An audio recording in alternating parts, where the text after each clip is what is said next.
Panduan ibadah online. Persiapkan hati untuk beribadah di hadapan Tuhan. Jangan sambil tiduran ya. Persiapkan tempat yang tepat. Disarankan memakai ruang keluarga.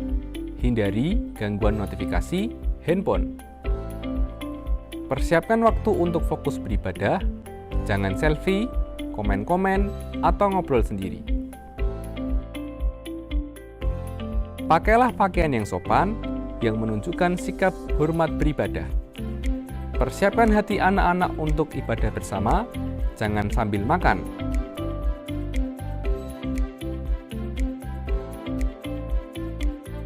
Selamat beribadah.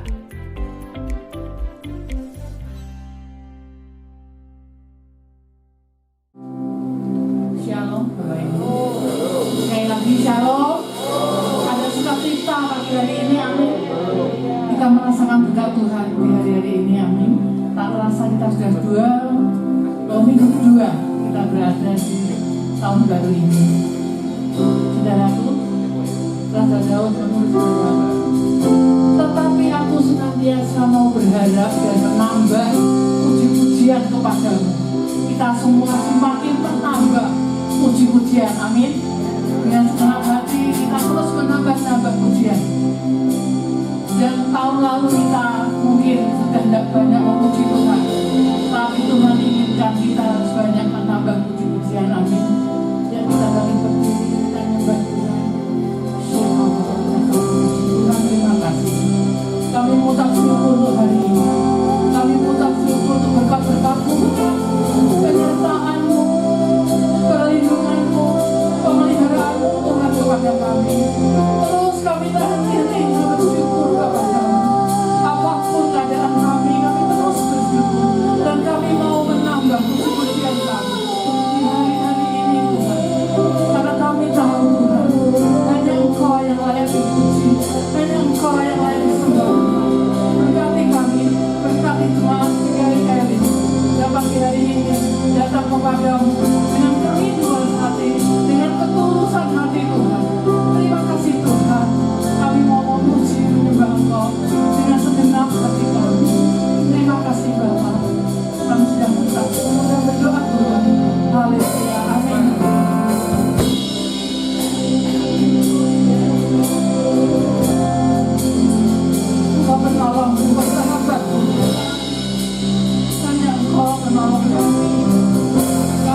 ini Tuhan membuat kami tidak takut dan terus berharap hanya kepadamu.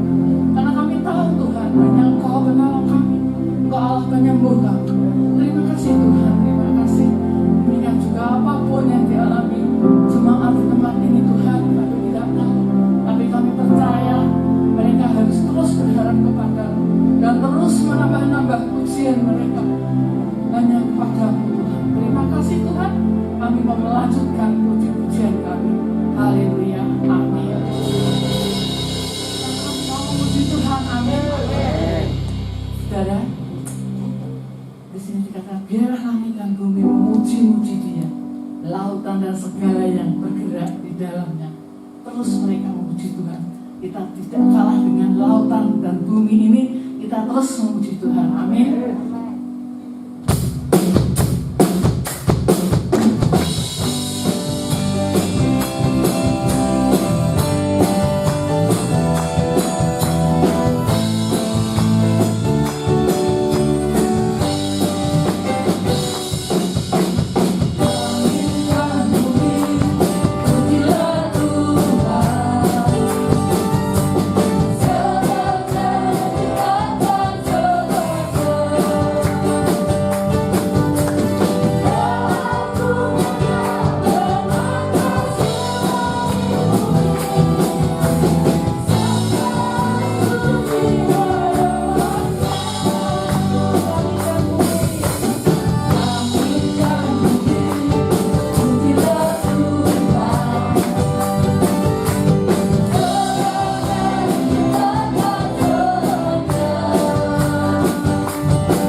Halo.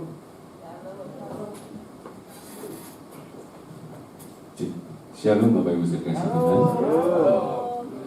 Bagaimana kabarnya hari ini? Luar biasa, sukacita, amin. Ada beberapa pengumuman yang saya sampaikan dari gereja. Yang pertama, kami menyampaikan terima kasih kepada seluruh jemaat atas dukungan doanya dan juga setiap persembahan yang masuk untuk ibadah Natal dan Tahun Baru, sehingga ibadah Natal umum, Natal sekolah minggu, ibadah Tahun Baru dapat berjalan lancar dengan perlindungan Tuhan.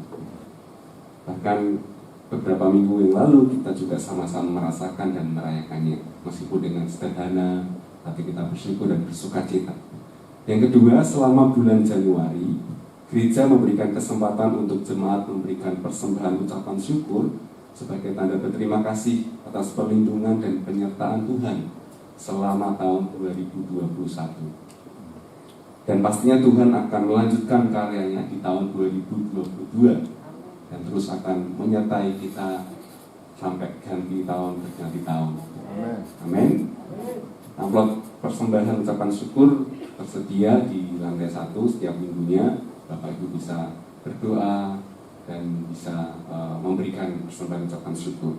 Yang ketiga, mari hadir di ibadah doa sekota besok Senin. Jadi ibadah doa sekota diadakan besok Senin 10 Januari 2022 pukul 6 sore di tempat ini, di gereja GKI lantai 2. Kita bersyukur akhirnya doa sekota dapat terselenggara kembali sehingga kita bisa berdoa bersama-sama untuk kota, bangsa, dan negara.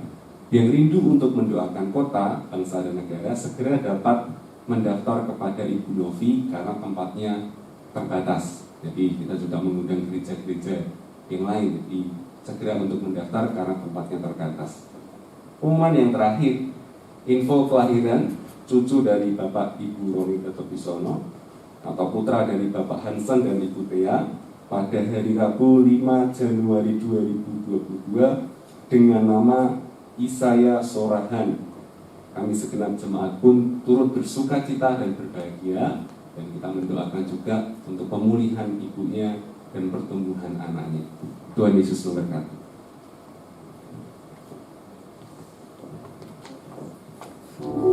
Masih terus semangat memuji Tuhan, amin. Sebelum kita mendengarkan kebenaran firman Tuhan, kembali kita akan memuji Tuhan. Kami undang untuk bangkit berdiri. Tuhan Bapa yang baik,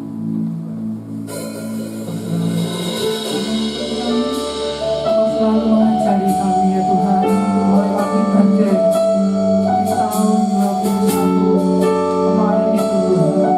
Terima kasih Tuhan, Engkau Bapa yang baik. Terima kasih Tuhan, pelihara kami, Engkau menyertai kami, Engkau melindungi kami.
Sungguh kami menyadari bahwa sesungguhnya Engkau begitu baik, begitu luar biasa di dalam kehidupan kami.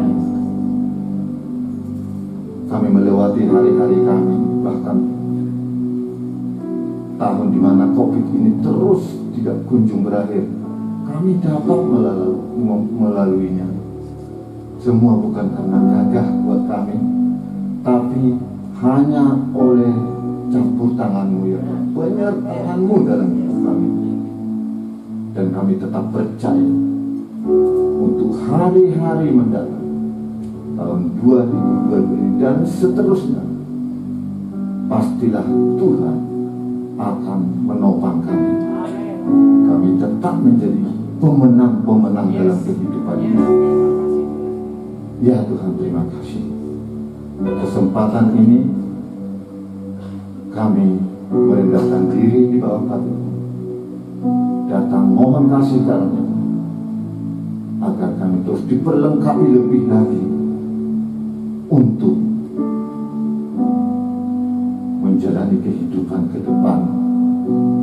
Karena kami sadar hari-hari ke depan tidak semakin mudah, banyak tantangan, tetapi bersama Kristus tiada yang sulit.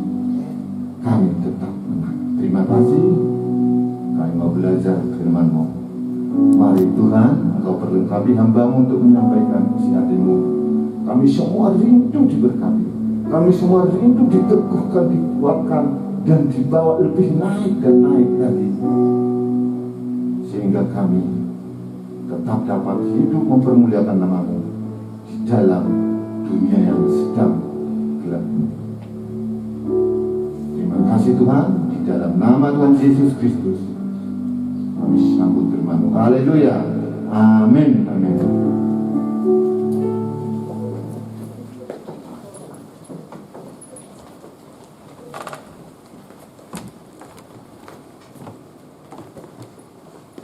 Kita semua sudah melewati tahun 2021. Kita sekarang sudah berada di tahun 2022. Ini sudah masuk minggu kedua. Memang tidak mudah ya melewatinya. Banyak sekali tantangan, banyak kesulitan di tahun yang lalu.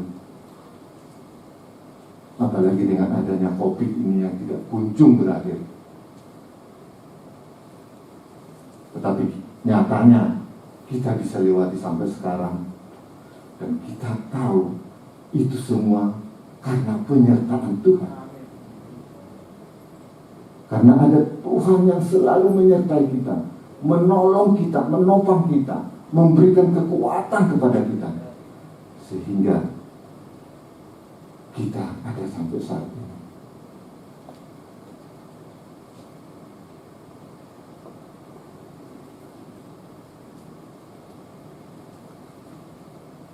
Jadi tidak ada alasan bagi kita untuk meragukan akan kasih Tuhan di dalam kehidupan kita. Kita tetap percaya jika kita bisa melalui tahun 2021 ini masuk ke tahun 2022, pastilah Tuhan juga akan menyertai kita di tahun 2022 dan seterusnya. Sebab pemeliharaan dan penyertaan Tuhan itu sangat luar biasa. Kalau kita melihat masalah-masalah, kita lihat situasi kondisi yang terjadi, wah, sangat mengerikan. Saya teringat waktu COVID, pas rame-ramenya, hampir tiap hari ambulan lewat, meninggal ambulan, waduh, ngeri. Tapi kita ada sampai saat ini. Oleh karena itu sudah seharusnya kita meyakini akan kebaikan Tuhan, kasih Tuhan di dalam hidup kita. Jika kita mau menjalani hidup tahun ini dan seterusnya, pasti Tuhan menyertai kita. Itu yang harus kita pegang terus. Pemazmur menulis, pujilah Tuhan hai jiwaku, dan janganlah lupakan segala kebaikan. Orang-orang di luar Tuhan bisa mengatakan bahwa hari esok tiada harapan, masa depan terasa suram, apalagi dengan keadaan COVID yang tidak kunjung berakhir. Keadaan semakin sulit, tidak menentu. Tetapi kita tetap percaya bahwa bagi orang percaya masa depan itu pasti ada. Sebab apa? Yeremia 31 ditulis ayat 17, Yeremia 31:17, masih ada harapan untuk hari depan.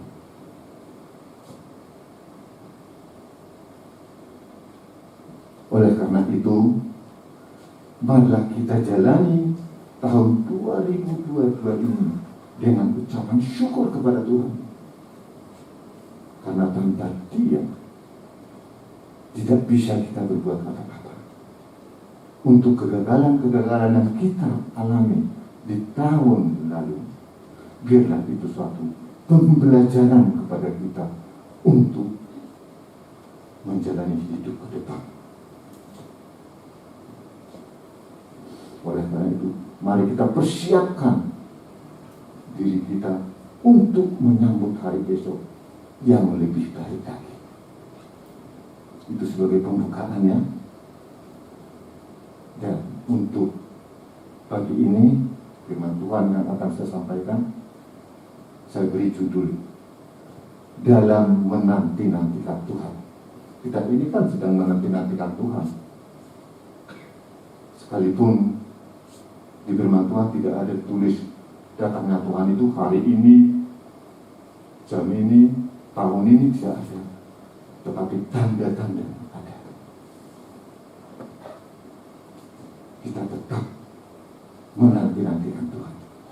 Di dalam menanti-nantikan kedatangan Tuhan, ada 4 hal yang harus kita miliki. Di sini ada 4 hal. Yang pertama, miliki daya tahan yang kuat dan kesabaran. Itu yang pertama. Kita harus memiliki daya tahan yang kuat dan kesabaran. Karena di masa menjelang kedatangan Tuhan,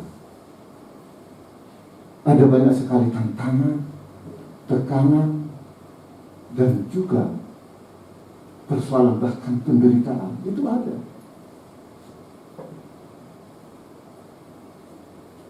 Kalau orang percaya tidak memiliki daya tahan atau kesabaran, kita akan mudah lemah. Bahkan kita bisa menyerah di tengah jalan. Kita tidak sampai kepada garis finish. Apa yang ditentukan Tuhan, ditetapkan Tuhan kepada kita. Karena kedatangan Kristus semakin dekat, umat Tuhan harus semakin giat dalam mengerjakan perkara-perkara rohani dan mau dipimpin oleh Roh Kudus. Sebab hidup ini, jika dipimpin oleh Roh Kudus, maka bisa menghasilkan buah-buah roh. Dan salah satu buah roh adalah kesabaran atau daya tahan.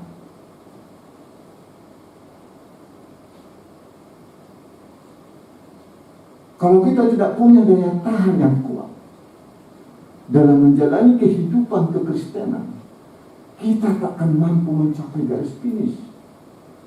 Apalagi di masa-masa akhir zaman ini, yang dipenuhi dengan orang-orang yang hidup menyimpang daripada kebenaran, yang hidup mulai mengikuti hawa nafsu kedagingannya.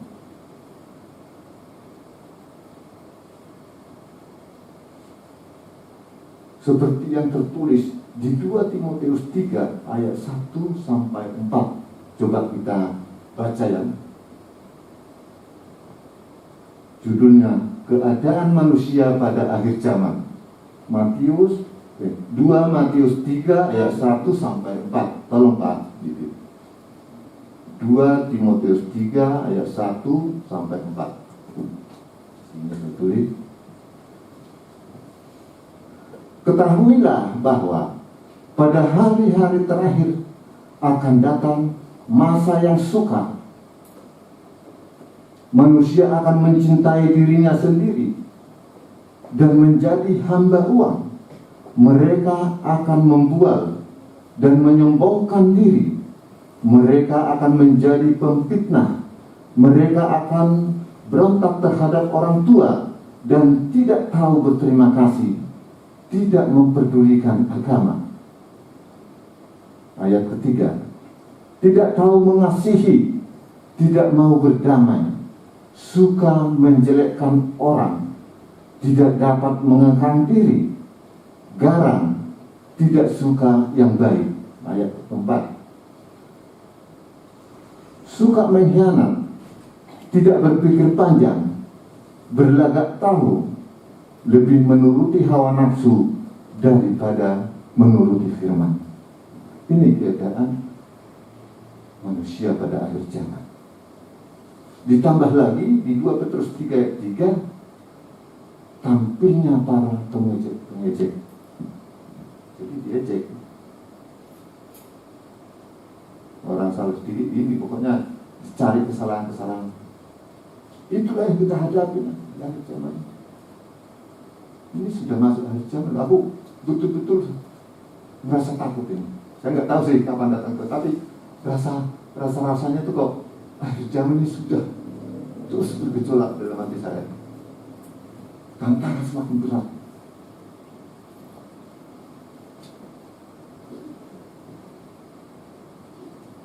Orang-orang percaya digambarkan seperti petani yang sedang menggarap tanah di ladang.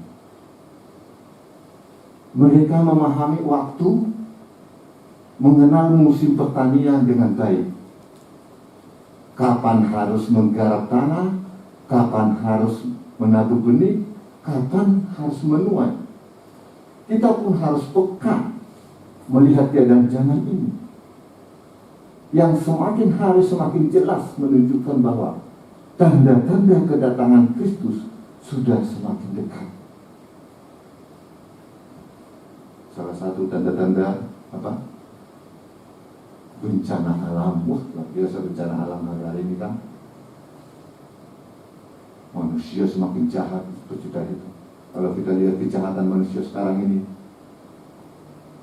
wah, perang, terus macam-macam, udah mulai bikin aku. Oleh karena itu, marilah kita hidup benar di hadapan Tuhan. Hidup dalam pertobatan dan tidak lagi kompromi dengan dosa. Biarlah mengumpulkan harta di surga. Jika kita tidak ingin hanyut oleh arus dunia ini, sebab orang yang bertahan pada kesudahannya akan selamat. Jadi pertama tadi, memiliki daya tahan yang kuat dan kesabaran. Yang kedua, kalahkan Goliat dalam diri sendiri. Di 1 Samuel 17 ayat 11 ditulis, ketika Saul dan segenap orang Israel mendengar perkataan orang Filistin itu, maka cemaslah hati mereka dan sangat ketakutan. Kisah ini sudah sering kita dengar, bahkan mungkin sudah hafal ya, tetapi perlu disegarkan kembali agar kita ketika menghadapi persoalan tantangan dalam kehidupan ini tidak tawar hati, tidak menjadi lemah.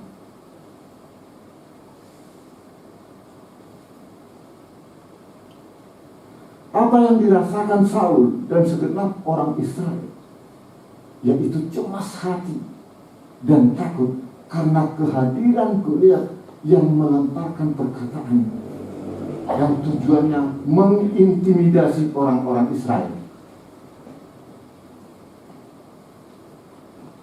Seperti yang tertulis di 1 Samuel 17 ayat 16. 1 Samuel 17, 16. Orang Filistin itu maju mendekat pada pagi hari dan pada petang hari.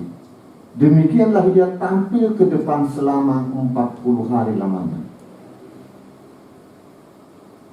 Dan akibatnya orang Israel tawar hati dan sangat ketakutan. Coba dengan ucapan istilahnya yaitu tadi untuk mengintimidasi. Takut. Kita sering menghadapi itu kan. Ada orang ngomong gini macam-macam. Kita takut.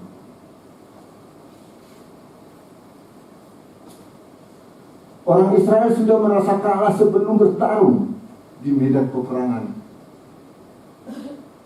Mereka telah lebih dahulu dibunuh oleh raksasa-raksasa yang ada di dalam pikiran mereka. Hal yang sama juga dirasakan oleh 10 pengintai yang diutus oleh Musa untuk mengintai tanah Kanaan. Mereka cemas, takut, dan tawar hati, seperti yang ditulis di Bilangan 13 ayat 33. Juga kami lihat di sana orang-orang raksasa, orang Enak yang berasal dari orang-orang raksasa, dan kami lihat diri kami seperti belalang. Dan demikian juga mereka terhadap kami. Jadi untuk bisa menang terhadap musuh, kita harus terlebih dahulu mengalahkan raksasa-raksasa yang ada di dalam diri sendiri, yaitu kecemasan, tawar hati, dan ketakutan. Inilah raksasa-raksasa yang ada di dalam diri kita, yang membuat kita takut, membuat kita gentar, sehingga kita kadang-kadang itu tidak semangat lagi untuk hidup, tidak semangat lagi melakukan apapun.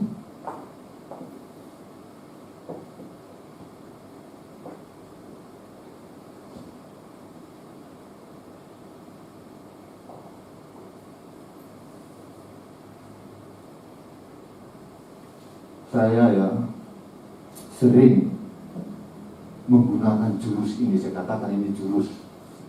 Jurus ini ketika saya mengalami kecemasan, sama saya juga sering mengalami kecemasan, apalagi yang namanya kalau sudah dijadwalkan menyampaikan firman Tuhan, awalnya dulu rasa takut itu ada.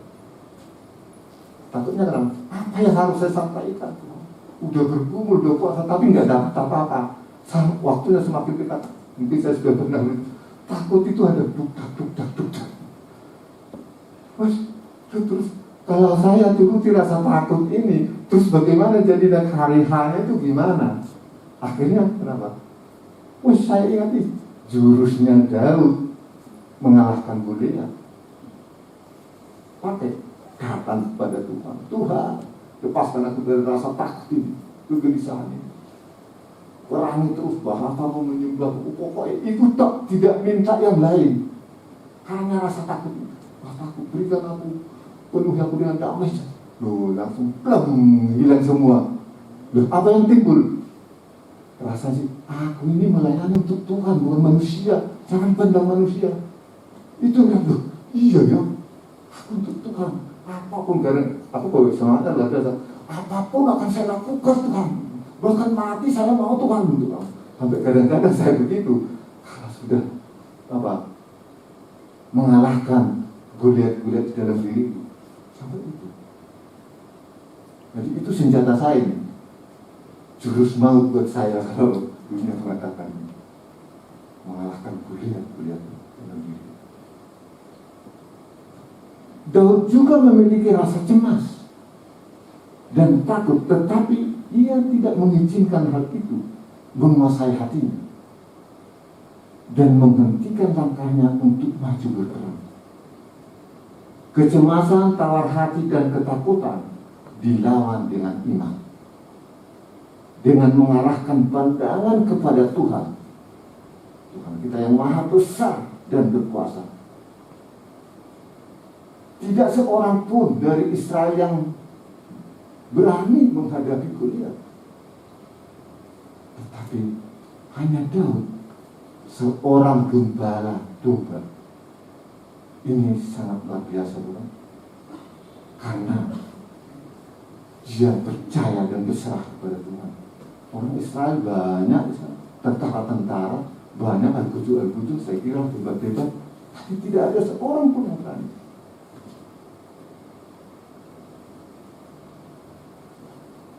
Jadi, agar hidup berkemenangan, jangan fokus kepada Goliat yang tampak seperti raksasa yang sulit dikalahkan itu. Melainkan arahkanlah pandangan kepada Tuhan yang memberikan kemenangan. Kalahkanlah ketakutan dan kekhawatiran dengan iman kepada Tuhan. Yang ketiga di sini, hadapi pencobaan-pencobaan seperti Tuhan Yesus menghadapi pencobaan-pencobaan di padang gurun, seperti yang ditulis di Matius 4 ayat 1 sampai 11. Ini sudah sering kita dengar, tetapi siapa tahu ada yang lupa. Coba kita buka lagi, Pak. Matius 4 ayat 1 sampai 11. Tulis ini. Maka Yesus dibawa oleh Roh ke padang gurun untuk dicobai iblis. Kedua. Dan setelah berpuasa 40 hari dan 40 malam, akhirnya laparlah Yesus. Ketiga. Lalu datanglah si pencoba itu dan berkata kepadanya, jika engkau anak Allah, perintahkanlah supaya batu-batu ini menjadi roti. 4. Tetapi Yesus menjawab, ada tertulis, manusia hidup bukan dari roti saja, tetapi dari setiap firman yang keluar dari mulut Allah. 5. Kemudian iblis membawanya ke kota suci dan menempatkan dia di hubungan bait Allah. 6. Lalu berkata kepadanya, jika engkau anak Allah, jatuhkanlah dirimu ke bawah, sebab ada tertulis mengenai engkau, ia akan memerintahkan malaikat-malaikatnya, dan mereka akan menatang engkau di atas tangannya, supaya kakimu jangan terantuk kepada batu. 7. Yesus berkata kepadanya, ada pula tertulis, janganlah engkau mencobai Tuhan Allahmu.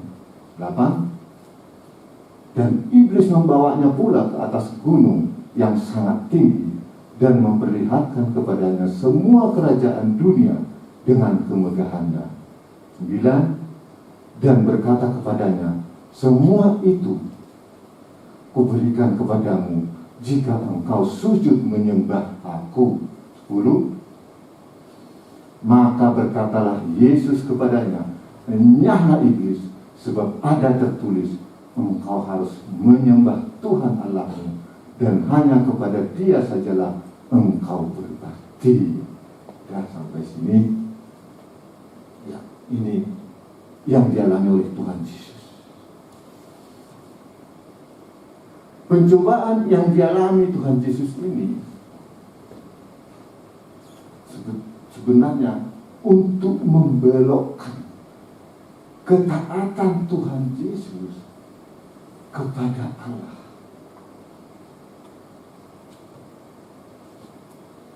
Kepada kehendak Allah.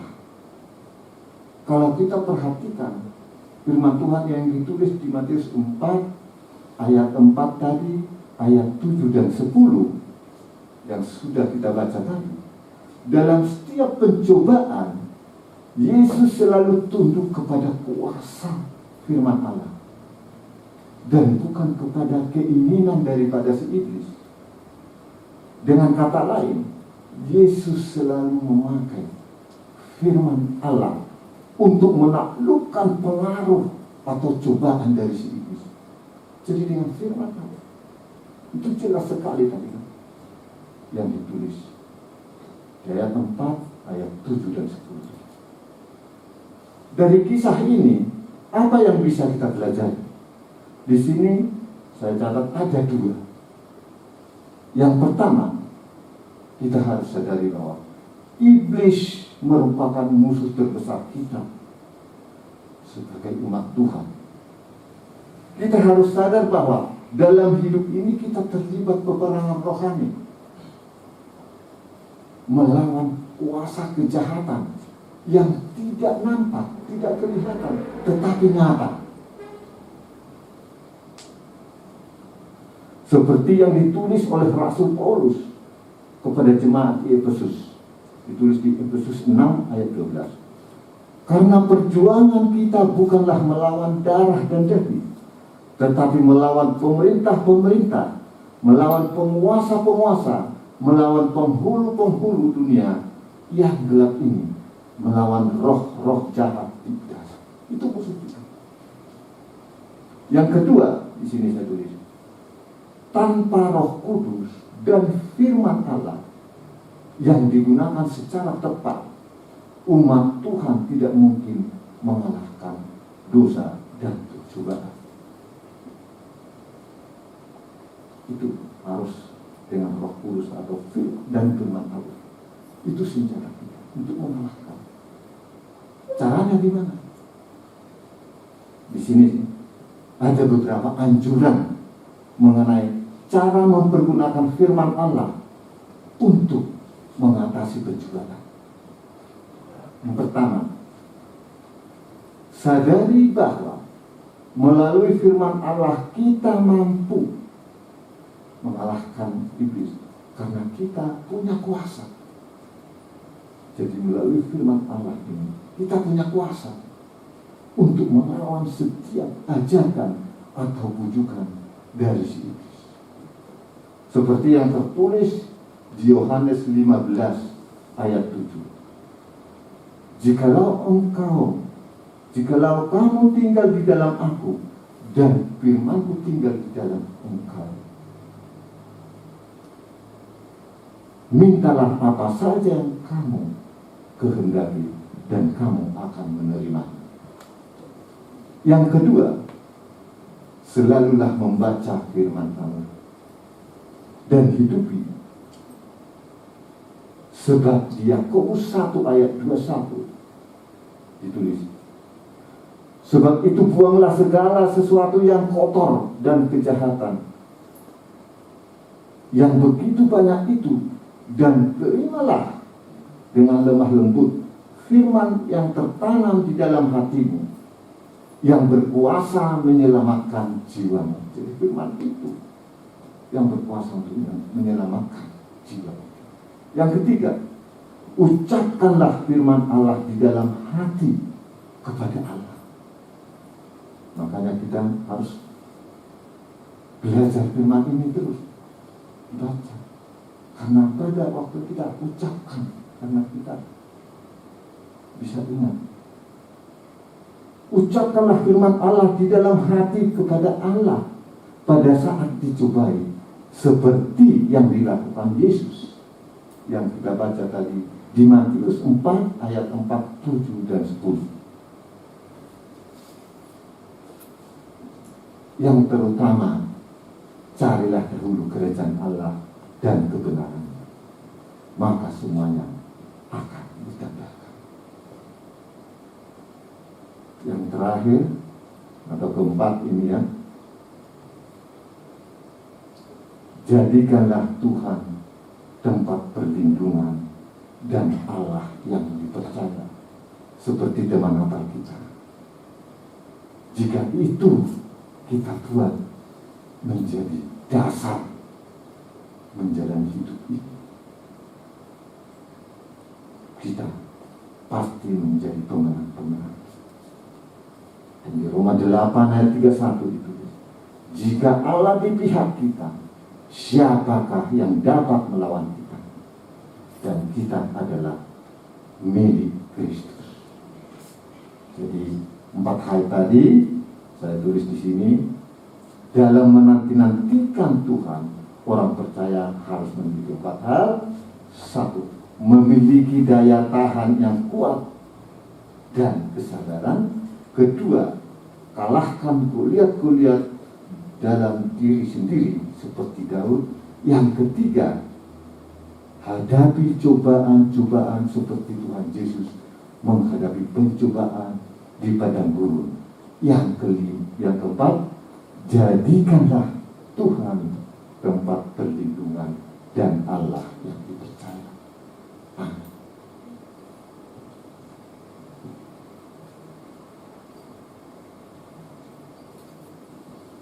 Mari kita akhiri. Saya berdoa dulu untuk firman Tuhan ini ya. Mari kita berdoa bersama-sama. Tuhan, dengan segala keterbatasan saya sudah menyampaikan kebenaran firman-Mu. Marilah Engkau Tuhan senantiasa memperlengkapi lebih lagi untuk pribadi lepas pribadi, bahkan dengan saudara-saudara kami yang mengikuti juga di rumah. Biar teguhkan, kuatkan lebih lagi Tuhan di dalam menghadapi kehidupan ke depan. Karena hari esok bukan semakin mudah, tetapi semakin sulit.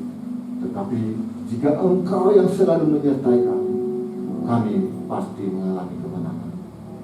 Oleh karena itu, kami serahkan semua kepadamu kehidupan kami. Kami serahkan semua persoalan, apapun tantangan di dalam kehidupan ini. Biarlah terjadi seturut dengan kehendak-Mu. Sampai hari kedatangan-Mu, kami tetap beriman kepada-Mu. Kami didapati selalu hidup di dalam Engkau. Terima kasih Tuhan. Segala kemuliaan, segala pujian, hormat kami di dalam nama-Mu Tuhan Yesus, kami berdoa dan bersyukur. Amin. Ini saya serahkan pada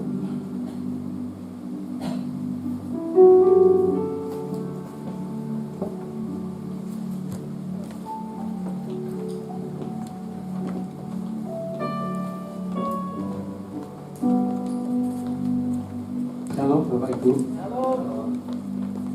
Apakah Anda atau kita diberkati oleh firman Tuhan pada pagi hari ini? Sederhana sudah dipersiapkan oleh Pak Sihaan. Salah satunya tadi itu bagi saya ya yang luar biasa itu pada saat kita ini membuka diri terhadap ketakutan itu, membuka diri terhadap perasaan takut itu tanpa kita sadari ada raksasa-raksasa dalam kehidupan kita, ada goliat-goliat. Makanya dalam 2 Timotius 1 ayat 7 dikatakan bahwa Allah memberikan kepada kita itu bukan roh ketakutan, tapi roh yang membangkitkan kekuatan atau kuasa dan kasih dan ketertiban. Jadi begitu kita ini membayangkan tahun 2022 dengan perasaan yang menakutkan, disitulah raksasa-raksasa itu mulai mempengaruhi jiwa kita. Sederhana ya, saya berarti iya ya. Berkali-kali kan kita mendengar cerita tentang bagaimana Daud menghadapi Goliat secara fisik. Seluruh Israel termasuk Raja Saul bersembunyi di kemah-kemah mereka dengan nyali yang sangat kecil, dengan iman yang betul-betul dibawa. Tapi ada satu pemuda yang baru saja mendapatkan pengurapan mungkin 1 tahun yang lalu, berkata, "Aku melawan engkau dengan nama Tuhan semesta alam, ya, akan kupenggal lehermu supaya dimakan burung-burung buas," katanya. Nah 10 orang pengintai tadi juga begitu. Mau kenyataannya kan belum berperang sudah mengatakan, wah kita semua jadi belalang yang dimakan oleh raksasa-raksasa. Ya, saya percaya dalam persiapan hambanya ini, ya itu akan terjadi dalam perjalanan kita di hari-hari mendatang. Ya, tapi kita sudah punya jurus-jurusnya tadi ada 4. Ya, kita akan ya sebelum lupa, ini Pak Gembala ini tahun ini ada salah usianya 57 ya, 57, tapi sudah dikaruniai cucu. Jadi gereja ini mutu ini cucu, udah ada cucu 1 putra, tapi namanya bagus tadi. Ya, beliau kemarin WA saya, Pak Dono dihandle ya, siap gitu. Padahal besok sore ada doa sekolah di tempat ini. Kita ikut berbahagia, sudah bisa mengucapkan di WA kan. Kalau dulu di Warta Jemaat itu kan ada nomor HP-nya Bapak Tuhan di tempat ini, bisa dikasih WA, dikasih SMS. Ya, beliau adalah pemimpin yang dipercaya untuk mengembala kita. Ya, jadi sangat bahagia pagi ini, dan apa yang saya sampaikan dan ibadah pagi ini nanti sore beliau akan mengikuti lewat online. Ya, masih ingat lagu waktu perayaan Natal kemarin, aman dalam perlindungan Tuhan. Ya, kita akan nyanyikan pujian itu sebelum kita menerima doa berkat. Ya, lagu itu terus dinyanyikan, itu terapis untuk ini loh. Supaya raksasa-raksasa ini harus keluar sebelum kita pulang dari tempat ini, dari hidup kita. Setuju ya? Jangan nanti di situ dia tinggal di situ terus membuntuti gitu, keluar dari gereja, aku mau masuk lagi gitu. Belum selesai toh masalahmu toh, begitu dia tidak aman dalam perlindungan Tuhan. Ini BL semua di sini. Ayo Yosef, ya. Kita bangkit berdiri bersama-sama. Aman dalam perlindungan Tuhan. Ayo, aman dalam perlindungan Tuhan.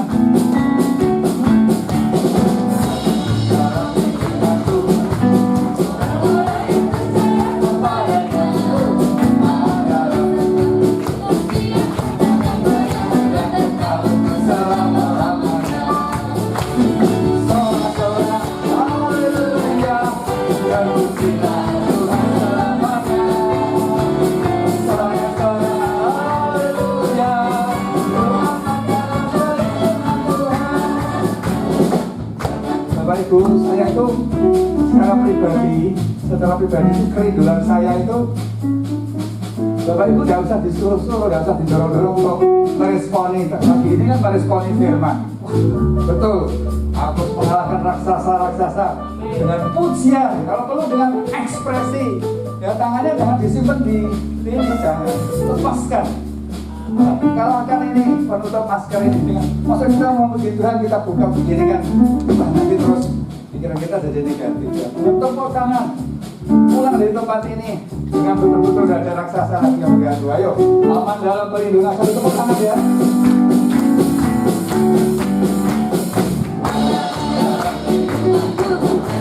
Orang-orang yang percaya kepada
Novi maju di sini, kasih gerakan ya Bu Novi ya. Supaya nanti betul-betul kita dipuaskan oleh kasih kehadiran Tuhan dalam puji-pujian. Baru kita berkati. Ayo.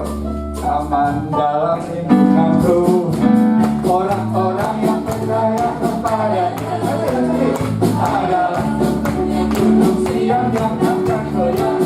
Kalau berserah, haleluya.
Tangan kita bersama-sama. Tuhan Yesus, dari jauh ada yang dari Jogja, tamu merasa digerakkan Roh Kudus untuk bergabung bersama-sama dengan kami, untuk datang menghormati hari Sabat. Setelah sepekan kami berkarya, terima kasih Tuhan. Dan pada pagi ini ibadah pertama, kami berkata hari Sabat telah kami rayakan secara sederhana. Kami telah dilawat Tuhan. Tuhan sudah berfirman atas kami. Karena hari ini adalah hari yang suci, hari yang mulia, hari yang kudus, hari kenikmatan Tuhan. Janjimu dalam Yesaya 58:13-14. Maka Tuhan pada saat ini memberikan kepada kami dengan tangan kami yang tenaga, dengan hati kami yang terbuka, dengan iman kami yang tetap percaya bahwa Kau segala-galanya dalam hidup kami. Engkau memberikan kepada kami kendaraan kemenangan untuk kami melintasi bukit-bukit persoalan, menghadapi raksasa-raksasa di akhir zaman ini, menghadapi situasi yang tidak menentu. Tapi kemenangan lepas kemenangan Kau berikan kepada umat-Mu yang pagi ini hadir Tuhan, termasuk yang mengikuti ibadah online nanti sore. Dan kami bersama-sama menerima milik pusaka yang hidup harmonis dengan keluarga, hidup penuh percaya kepadamu, tertawa tentang hari esok, tertawa tentang hari-hari mendatang, tertawa tentang hari depan atau masa depan. Di dalam nama Bapa, Putra, dan Roh Kudus, Tuhan menyinari kami dengan wajah. Kami kepenuhan Engkau untuk meninggalkan tempat ini yang dekat, yang jauh. Kau ikat kami dengan tali kasih-Mu. Kami berjanji untuk saling mendoakan satu dengan yang lain, supaya Tuhan, kuasa doa di tempat yang maha tinggi, penyertaan Tuhan dengan cara yang begitu unik, semakin nyata dalam hidup kami. Apabila kami sedang menghadapi ujian pencobaan di depan kami akan menghadapinya di dalam nama Tuhan. Sehingga setiap pribadi kami dan keluarga kami akan mengalami pengalaman-pengalaman yang unik dengan Tuhan. Kami semakin intim dengan Engkau pada hari-hari ini. Seperti firman-Mu tadi, menjadi pendengar dan pelaku firman. Seperti bangunan yang dibangun di atas tanah yang berbatu-batu yang kokoh kuat, sehingga saat datang apapun yang menakutkan, bangunan itu berdiri dengan teguh. Itulah anugerah kasih karunia yang Kau berikan kepada kami semuanya. Di dalam nama Yesus, orang percaya, berkata, dan menerima, dan sudah berdoa. Haleluya. Amin. Shalom. Sampai ketemu lagi. Tuhan memberkati. Sorak-sorak. Haleluya. Terpujilah Tuhan selamanya. Sorak-sorak.